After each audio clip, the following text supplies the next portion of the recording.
Løven og Birdie. Yeah. Det er Løven. Og det er Birdie. Og det er vores tredje Officielle. blog. Og Tina. Ja, Vi er blevet rost. det siger vi hver gang. Men det er dejligt at sige.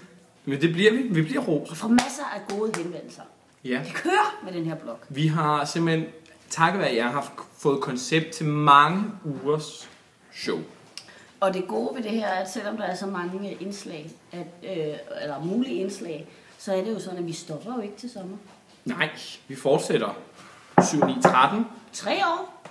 Ja, forhåbentlig. Men Martin er jo i 3 år, så der kommer masser af interviews og ting. Sådan. Og apropos interviews. Ja, så har vi Vi har i det her show hele 2 styks. 2 ting. Du skal ikke slukke nu, fordi det er gode interviews. Ja.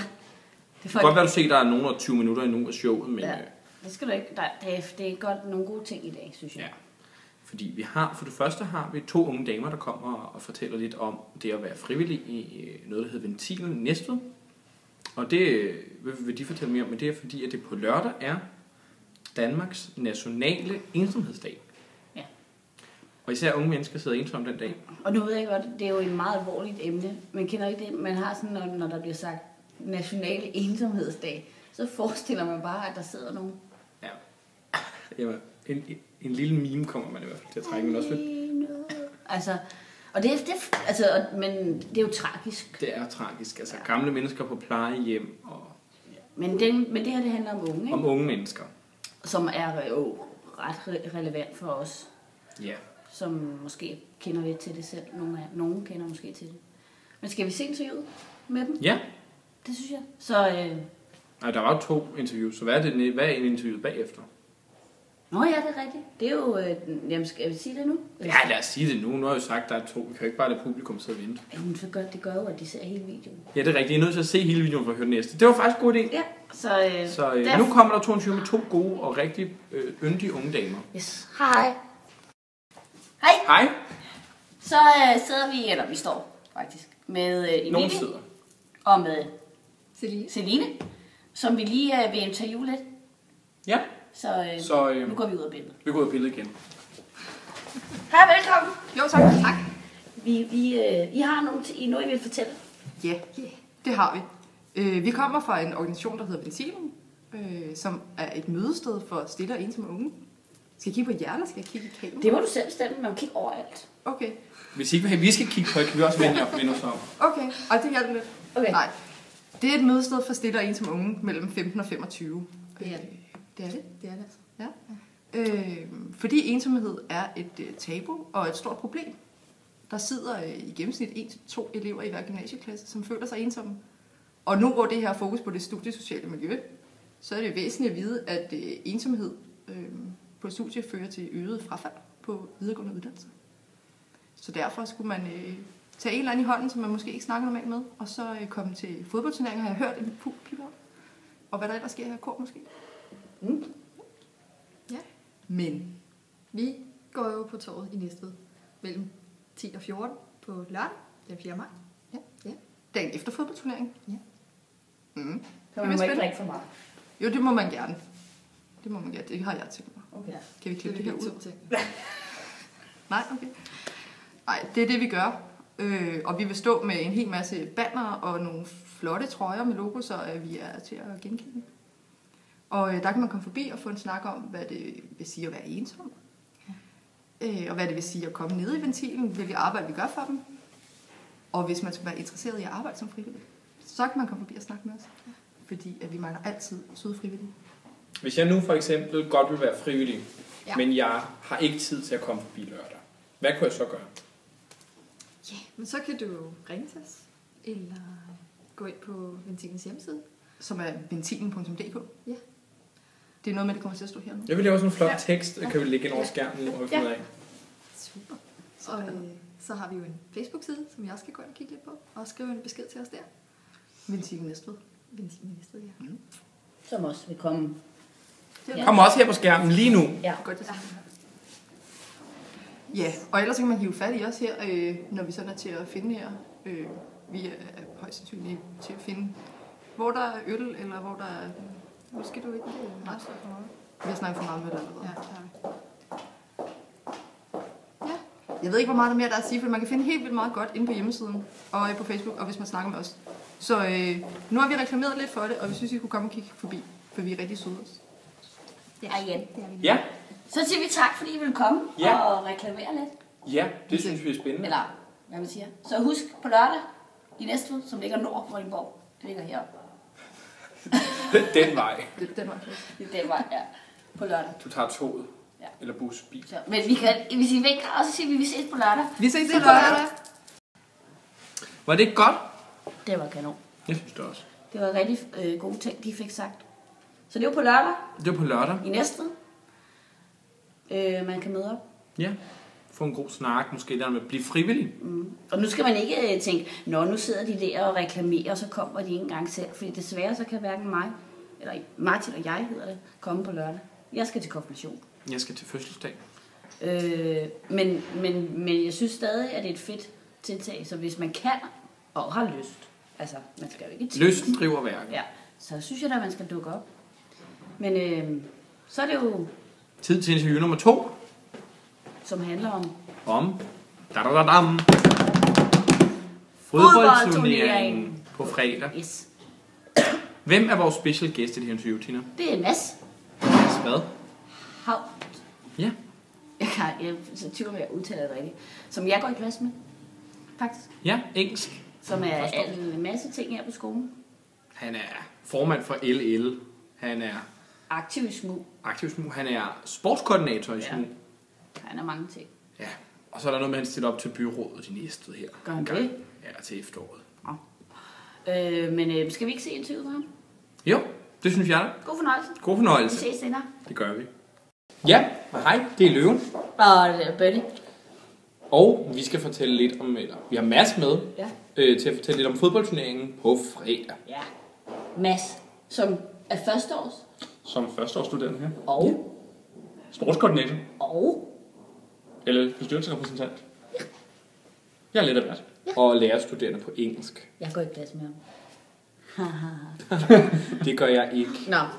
Men Mads, vi har jo inviteret dig i vores studie, fordi der er fodboldturnering på fredag. Og det glæder vi os meget til. Ja. Men der er jo det ved det, at der lige nu kun er tilmeldt. 8 hold. 8 Jeg har lige fået 2 tilmeldinger i dag fra matematik og dansk. Den tager vi. Dem skal vi over, ja. Ja. Men jeg må da godt komme flere, ikke? Der må der gerne komme flere, og de skal hæppe, og de skal drikke øl. Og de skal, ja, også Bare have det sjovt. hygge. Få en bold i hovedet. Ja. Bolde i hovedet. Ja.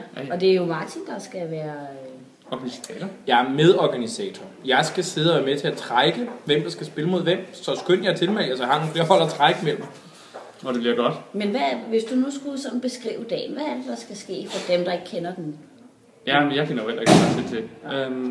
Fodboldturneringen, det går ud på, at vi skal starte op omkring 2:30. Der har vi sat målene på plads og så videre. Og så kommer folk op, og så får de lige noget drik, og så starter de første kamp sådan omkring 2:15 i 3. Og så kører turneringen egentlig, hvor der er plads til, at man kan købe øl og drikke og se nogle gode fodboldkampe. Og så afhængig af, hvor mange hold der nu melder sig til, så skal vi også have en semifinal, og så skal vi have en finale. Og så senere, så er der selvfølgelig mulighed for, der er tradition for faktisk, at vi alle sammen trækker os ned til fredagscaféen, og så griller vi og laver noget øl. Laver noget øl. Vi brygger noget øl. Vi brygger sgu noget øl. Nej, vi laver selvfølgelig noget kød. Og så griller vi noget kød, og så tager folk videre i byen, hvis de har lyst til det. Det lyder hyggeligt. Det er hyggeligt, har jeg fået at vide. Ja. Og skal du spille, Martin? Jeg skal spille. Jeg skal også spille. Jeg skal spille på os. Det er bare os. Hvad skal du spille?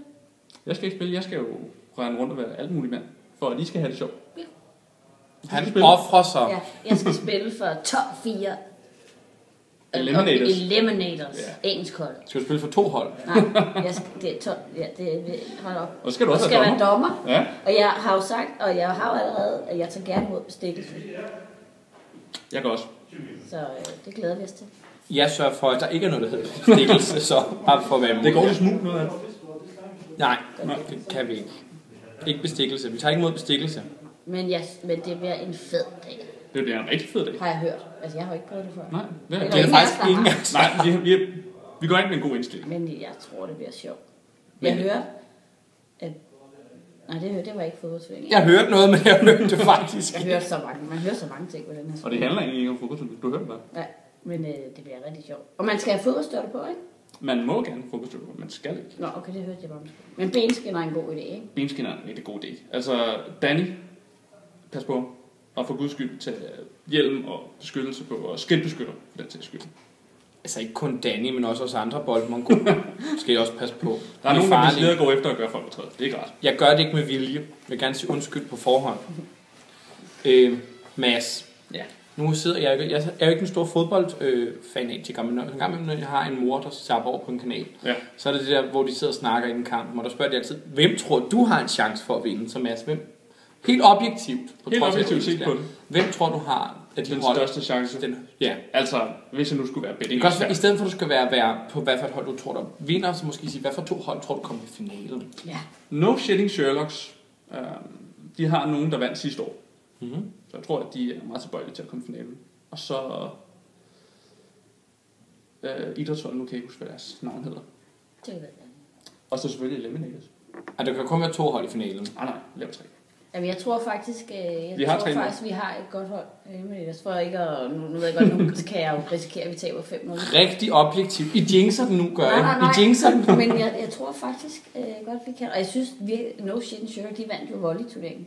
Det gør de. Så det skal man, det må være et hold, man går efter, ikke? Altså, sørg for at skade dem. Men så er det også vigtigt at huske, at fordi man ikke spiller fodbold, så skal man også bare komme, ikke? Og hæppe Og hygge. og hygge. Det er jo det vigtigste af det hele. Og der er vel også nogle lærere, der gør sig til grin på sådan en dag. Det er jo altid sjovt. Man har også håb. Nu har underviserne af en eller anden mærkelig årsag ikke stillet hold endnu.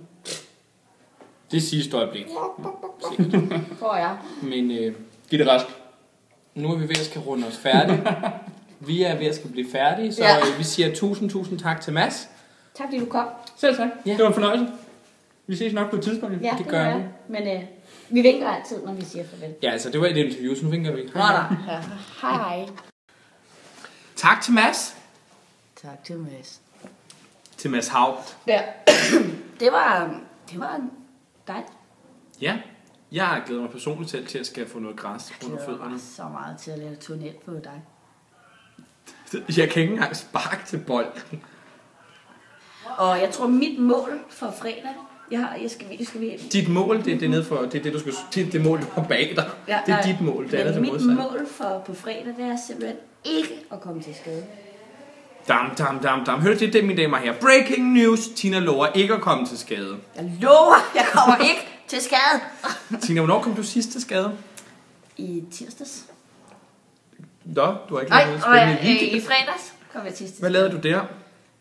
Jeg var til noget fest i Smug, hvor at, jeg skulle lave et lille gimmick, og så fik jeg et rødvinsglas ned over min hånd, så jeg fik nogle ridser i hånden. Ja. Men hvad er dit mål for på fredag? At ramme bolden. Ja. Og så bare have den, bare har den retning, jeg gerne vil have. Okay. Men nu, vi har jo snakket om, men det er overhovedet ikke sikkert, at vi måske vil lave nogle... Live-udsendelser derfra. Måske. Live, som vi optager dem og uploader dem, og så ser vi, hvad der sker. Fordi vi kan jo ikke... Og vi kan altså ikke love, det bliver sådan nogle flotte, redigerede nogle... Det skal være nogle situationsbilleder, ikke? Hvor man ikke piller ved udsendelsen. Jeg vil personligt så vidt muligt følge Tina med kameraet for at se, når hun vælter og kommer til skade. En dag i Tinas liv. Nå! Så vi har 2 ting, vi gerne vil sige. Kom til fodboldturnering og tilmeld klassen med et hold. Eller venner, du har. Og den sidste, tag til næste på lørdag. Yes. Og Bagstiv eller ikke bagstiv? ja, kom. Og den tredje, se I med næste uge. Eller på fredag, når vi viser vores Fodboldedition. 4. Officielle. blog. Indtil videre, så er det Løve. Og det var Birdie. Farvel. Farvel.